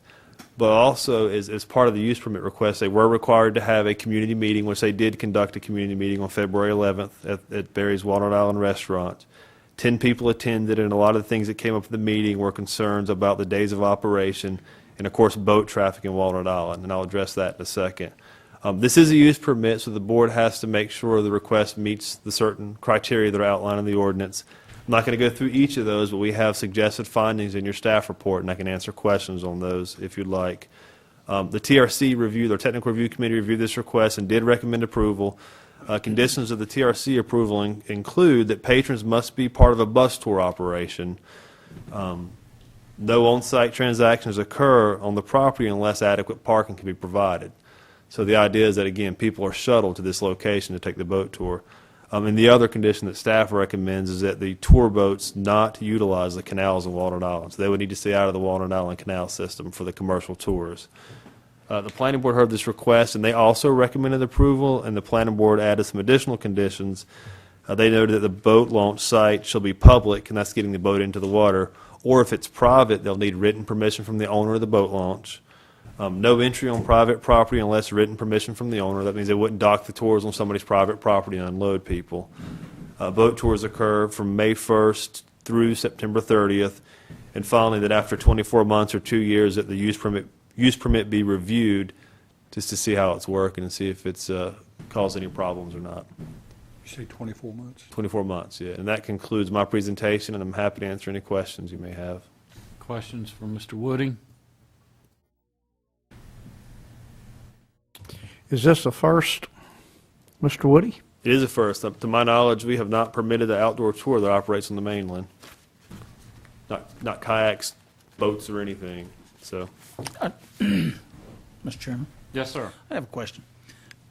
I heard you say, I didn't see it here in the packet, but something about bringing passengers from the Outer Banks. I mean, is there a docking facility on the Corolla area or something? Is that part of the concept that they're going to be doing, is bringing people across? Or they're actually picking people up in the Outer Banks in vehicles and driving them across. Okay, that was my question. Now Okay. to the extent to which they pick up somebody to business, they'll have to make sure, one, they're not blocking fire lanes and things like that, and they have to make sure the business has parking and is willing to participate in this. So there is some things there are considerations they have to make on the Corolla side of things as far as coordinating their pickups, which staff is aware of that and working with them to ensure they're doing that properly. Where are they picking them up at? Is this going to be from Kitty Hawk, KDH, or is it coming from Corolla? My understanding is it's just Corolla at this point. I'm not aware of any Dare County locations. At this point, it's just going to be We hope it expands all the way to Hatteras and all points in between.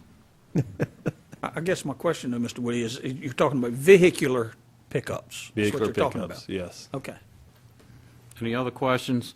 Hearing none, I'm going to go open the public hearing. We had several people sign up, but again, I don't have a sheet with your name, so I'll ask you to come forward and state your name and address, please.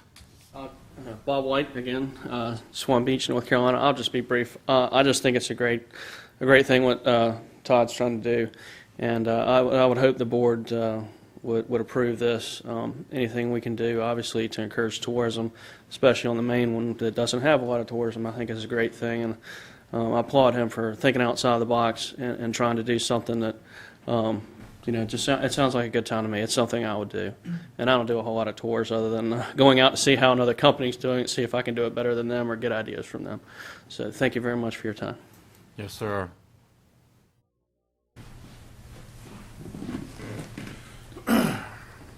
First of all, I'd like to thank you for listening to us and considering us. I really hope that we can get this thing going and really get this thing fine-tuned. And what we're trying to do is bring some people over here to the lower Currituck area is what we're concentrating on. I think I've explained it to Paul and Brother Butch here. We've talked. And the bottom line is lower Currituck seems to be kind of in a stalemate right now. And I'm from there, and believe me, I'm not trying to put it down. Moyock's starting to move a little bit. The beach is starting to move a little bit.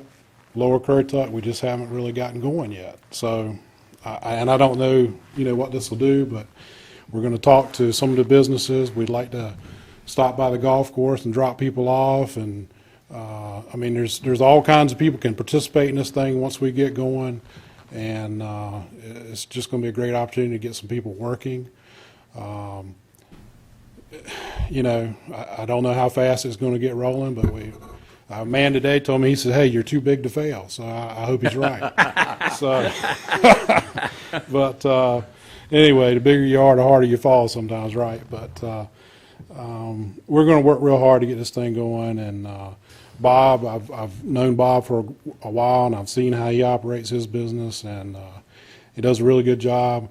I've had my own business, Atari Autos, for 24 years now.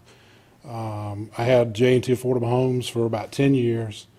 Real estate's gone right now for me, and I just don't see me getting back in it at any time. So, got a young man here. I got to keep feeding him. So, we're trying to keep food on the table for him. So if there's any other questions, I'll be glad to try to answer them. Anyone have any questions of I Mr. have a Cartwright? question for you. You were talking about getting the business started off. How many employees are you anticipating starting out with? what's going to be your requirements? You've got to have, drivers and. We're looking probably getting going. You're probably going to be looking 20, 25 people easy. So. Got to have Just Skipper and to kick Gilligan it in. off. That's excellent. Yeah. Any other questions? Just a comment. Todd, I think you've got a good idea. I applaud you for doing it. I think it's something that I think it'll take off, and I think it'll do well. My only reason for asking the questions about the Outer Banks, I was just curious as to where you were going to be docking if you go over there and all. That was all. Well, I think my first thought and first dream was to be in the Corolla area, but without a 150-foot floating dock, I don't know how you could get that's in right. and out. Exactly. And I tried several times last year in one particular area, and it's just not consistent. But I think you're going to do. I think you'll do well around the marshes and Dews Island and those places. There's a lot of stories to be told, and we got a good storyteller. So. Yes, you Who do. is that? Oh no. He's kin to you. Oh, I know. We got a lot of hip boots, so everybody will be okay. I wish And you you the can- best. Wish you the best of luck. Thank you. And you can show them the wild horses on Dews Island, perhaps. We are, and we've worked with the people at Dews Island, and I hope I settled their concern. I have no intentions of going on the property, and we're going to go out and we're going to stay a respectable distance from the property, and we're going to try to make it work for everybody. Did y'all get it worked out about the duck hunting? I understand there was a little. Yes, we're that's worked going out. to end, I believe it's end of September, and we're going to actually start, I guess, a little earlier, hopefully. So we don't want to hurt anybody on that. All right. Any other questions? I have one other question. I actually vacationed down in Emerald Isle last summer and took a boat tour, and that was, an exciting part of my trip down there. What's an estimate fee that you would charge per person? Well, we And haven't if got it depends that on the leg of pared down, and what we're hoping to do is get with some of the real estate companies and maybe put it in a package deal, because there's a fee, for getting the people over here and dropping people off, and we're hoping we've got to work that out. We hadn't got the. I don't want to put a number out there. But Well, we're it's gonna- exciting, so we're I'm definitely in gonna support give of it. a locals discount. So. Called a business. I want a life preserver when I get on there, though. There'll be plenty of that. Any further questions? Hearing none, I'm going to close the public hearing and ask the board for a motion. Mr. Chairman, I'd like to move to approve PB 13-03 with the findings of fact. Staff and planning board recommendations included in the case analysis. I second that motion. I have a motion for approval in several seconds, so I don't know which one got it first. Hearing no further discussion, all those in favor signify by saying aye. Aye. Opposed? Motion carries. Thank you very much. Go launch her tonight and get started. We're going on a night tour. All right. I wouldn't launch tonight, there's no water. Hey, Todd, just don't let Larry be the skipper or Gilligan. That's right. A 3-hour tour. Yeah, 3-hour tour All turned right. into a... Yeah. New business, consideration and approval of recommendation to award bid for Barco Way to Barnhill Contracting Company and authorize county manager to execute contract with Barnhill Contracting Company. Mr. Scanlon.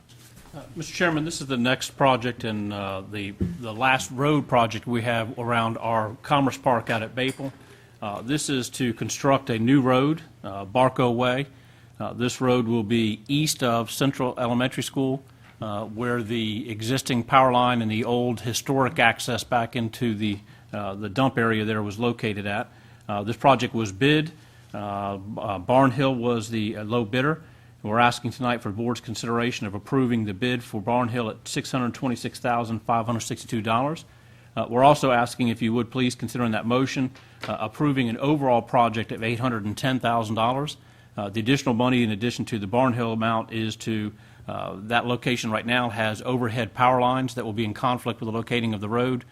So we're asking for funds to be able to relocate and to bury the power lines in a contingency fund. So I'd be happy to answer any questions you might have, but the staff is asking for support of a project ordinance of $810,000 to construct Barco Way. And this money is already appropriated? Yes, sir, it is. So it's not new money? It is not new money. Any questions? You want to just give it, it's going to go connect again now from... It'll run from 158 back into the Commerce Park east of Central Elementary School, and it will be, the purpose of it is to provide the heavy truck traffic into the Commerce Park. We don't want heavy truck traffic going through the roundabout and the auto traffic through the main entrance that goes to Cooperative Extension. The long-term plans in this overall scheme of the project out there is to eventually close Airport Road as it becomes a parallel taxiway for the airport. So we're required to have an alternate entrance into the Commerce Park, and this is going to create that entrance. Okay, thank you. I Any have one further question. questions? Yes. Mr. Scanlon, have we gotten kind of the blessings from the power company? I know we've had some issues around the airport area with lines and stuff like that, so are there... Yes, we have. Okay. Then I move for approval. I have a motion for approval. Second. Second. Any further discussion? Hearing none, all those in favor, aye. Aye. Aye. Opposed? Motion carries. Next item is appointment to Senior Citizen Advisory Board, Mr. Petrey, and your appointment can be reappointed if you so choose. Rose Wright. Okay. And then we have the Game Board. And Did you ask to table that? yes. And I need to ask Ms. Keene something here. I know one of them on here is mine, and it says second term. Does that mean he's completing his second term? Yes. Okay, well, we have a two-term limit. I believe so. I believe every board.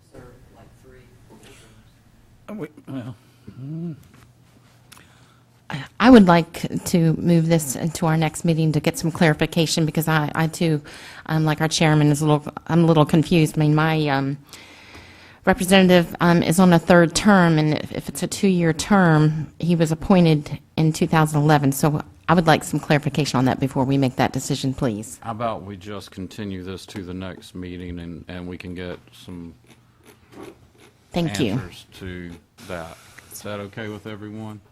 I think it needs to be. Okay. Next item is consent agenda.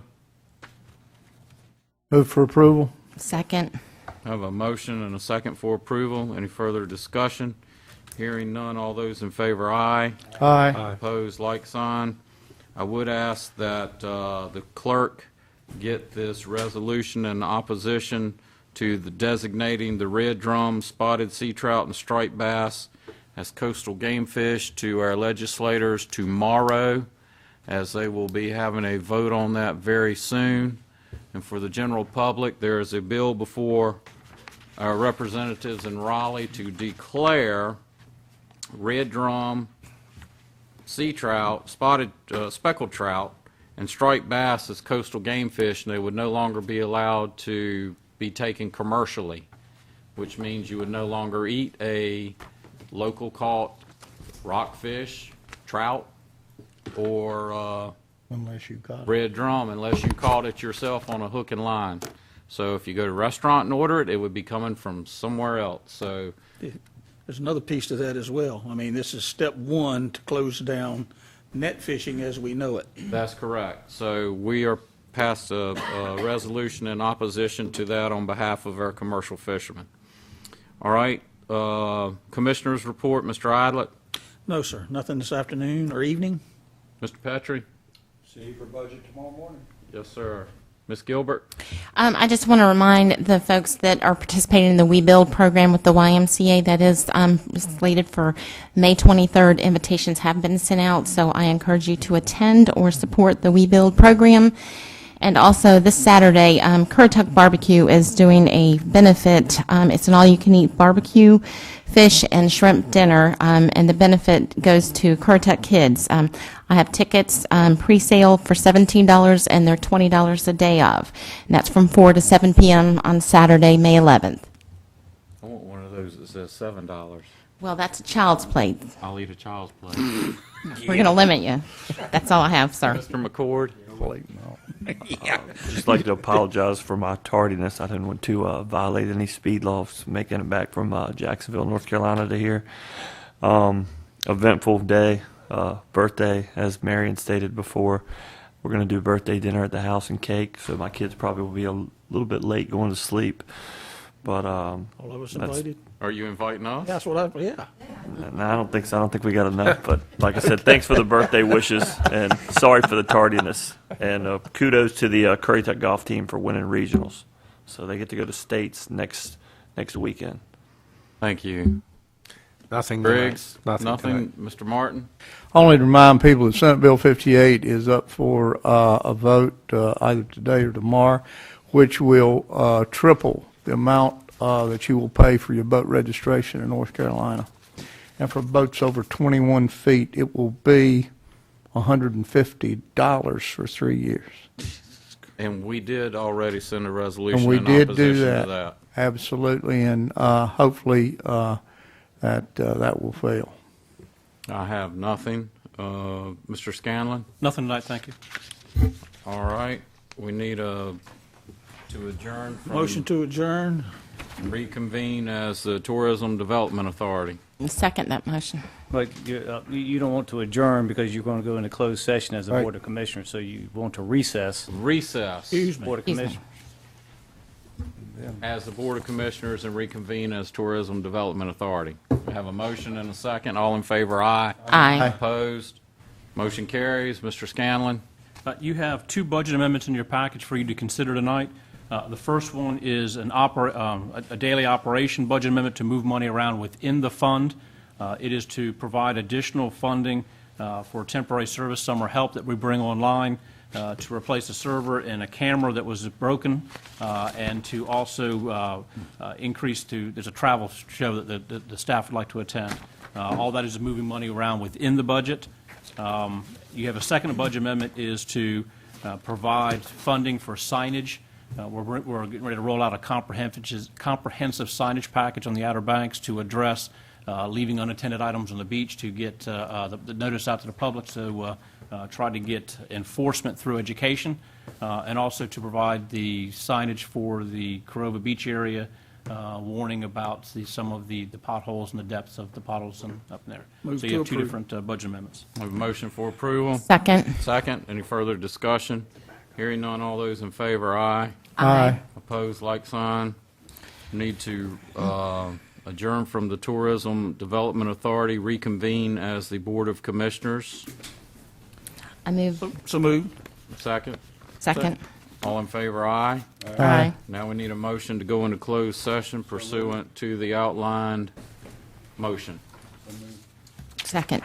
I would ask someone to please read the motion for the record. I move to enter into closed session pursuant to GS 143-318.11 A3 to consult with the county attorney in order to preserve the attorney-client privilege pursuant to GS 143-318 A5 to establish and instruct county staff concerning the position to be taken by or on behalf of the county in negotiating the price and any other material terms of contract, proposed contract for the acquisition of real property by purchase, option, or exchange owned by Outer Banks Ventures Incorporated, located at 1102 Corolla Village Drive, to use for public purpose, and pursuant to GS 143-318.11 A6 to discuss a personnel matter. We have a motion and it's properly seconded. Any further discussion? All those in favor, aye. Aye. Aye. Opposed?